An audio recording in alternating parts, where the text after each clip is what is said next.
Now, not to bring down this conversation, but, it's very sad. Rob, he had a brain aneurysm last September, right? And that's ultimately, he passed away. So this is going to be now the event coming up. It's AmbroPalooza. It's a benefit in his honor. Yeah. So just to give you a little context about it. So, it was around July where I was doing another fundraiser in Montclair, New Jersey. It's called Kemet Music and Arts Festival. And okay, so you're talking July of last year. And we did that in Montclair. And at the time, I needed another guitar player because my other guitar player got COVID. I kind of begged Rob, can you fill in? Do you have the time? And he actually did have the time, and he did fill in. Oh, and I'm very, very privileged that he did that for me, and I never forgot that. Mm-hmm. Because musicians, when you trust and you honor and love another person who you feel is great, and they ask for help and you're able to help them out when you have the time, that not only goes a long way, but also you want to return the favor. Mm-hmm. It's just a respect thing, and I think that goes really in everything in life. But at any rate, why do you think I have Lucas on the show now? I got respect for the kid. He hasn't said a word yet, but he's here. He's representing. Hard questions that are going to be hard pressed, and I'm going to be like, he's already on his way, and he's already making me feel uncomfortable. At any rate, so a month later, because we had not seen each other, there was an event up at Lake Mohawk Country Club that's run by one of my team members, Suzanne, called Float Fest. And Float Fest is literally boats on the water, and you're performing on 2 different decks at the club. And it's a very, very enticing, also accessible event for a lot of people. Are they glass bottom boats? Thinking of Pink Floyd again? Laser beams coming out of the glass, right? At any rate, and we did that and we played that. And it was fantastic. We practically did almost every song that we could under the sun until it was 10 o'clock because, of course, the neighbor. Yeah. Calling you out again. Yeah, right. You're not being very neighborly. At 10 o'clock on a Saturday, nonetheless, right?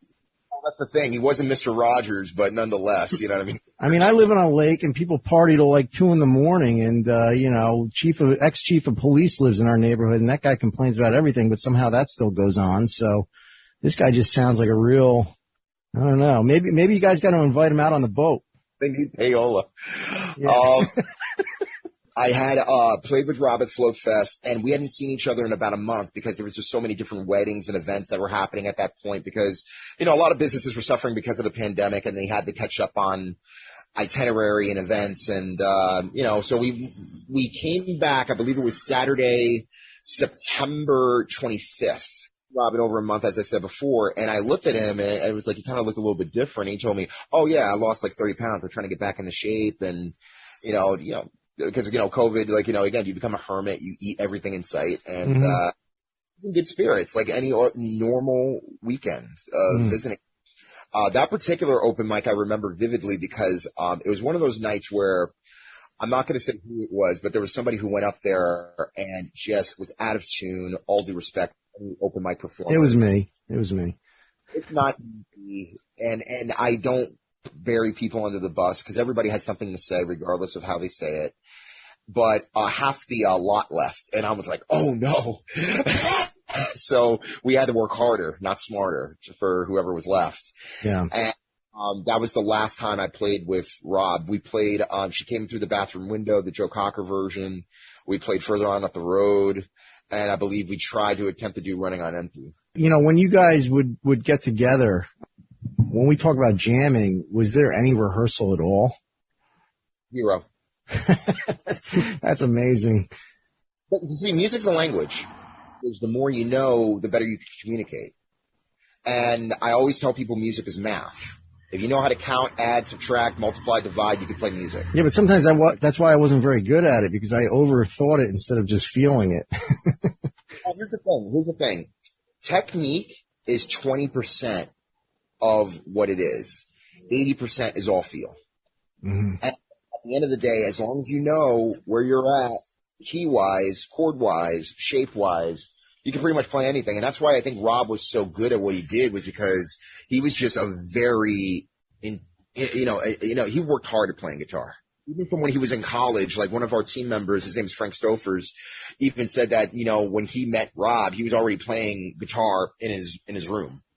You know what I mean? Wow. He was treated it like it was a discipline, like he would play football. So, basically what had happened was, that night I was leaving, and normally I help Rob out, pack up stuff or whatever, but I think for whatever reason, because I was, going on vacation a little while after that, I was just in a rush, and he was talking to two students of his, that night. And I had, just thought, well, I'll see him next week, or I'll call him later or whatever. And I regret not saying goodbye. And it was one of those cases where you look back and even if you did know, you'd be like, go to the hospital, do this, do that. But when it comes to stuff that happens internally with you, you just don't know. And, so basically the next day I get a call from, Suzanne, who runs Float Fest and various other events over at, LMCC. She basically calls me and tells me that Rob went to the hospital. I didn't know what was going on. I didn't know how serious it was. He was airlifted, I believe, to one of the hospitals because he went to two different hospitals. And it was later diagnosed that he had a brain aneurysm. And he was plugged up and being taken care of. And I'm thinking to myself, Rob's going to pull out of this. I don't know. Yeah. It's one of those cases where even if it takes him a long time to recover, he's going to kick out of this. I mean, there's a miracle happening here, right? And I'm praying about it. But then things go to a worse, and they're thinking about pulling the plug. Mm. We're getting conflicting information even on that Monday after the Sunday, and I'm heading up on vacation somewhere, and it wasn't until I got off the bus that we confirmed that they were going to pull the plug on Rob. So Rob, right before he went on to be with God, I didn't know this until later, but he was actually an organ donor. And I was told that it's very difficult to be approved to be an organ donor. And his wife, God bless her, is a hero of mine in this case. As of Rob's request, gave his organs to those that were in need. And actually, as of right now, about 4 or 5 people so far have gotten his organs. Wow. And that to me blew me away because I never knew that about Rob. And the fact that he was still able to give even as he was dying, I was just like, that just tells me everything I need to know about the man. Well, it's his spirit. He never said goodbye, but his spirit's going to keep living on. And I think this festival is going to be a big way to keep that spirit shining.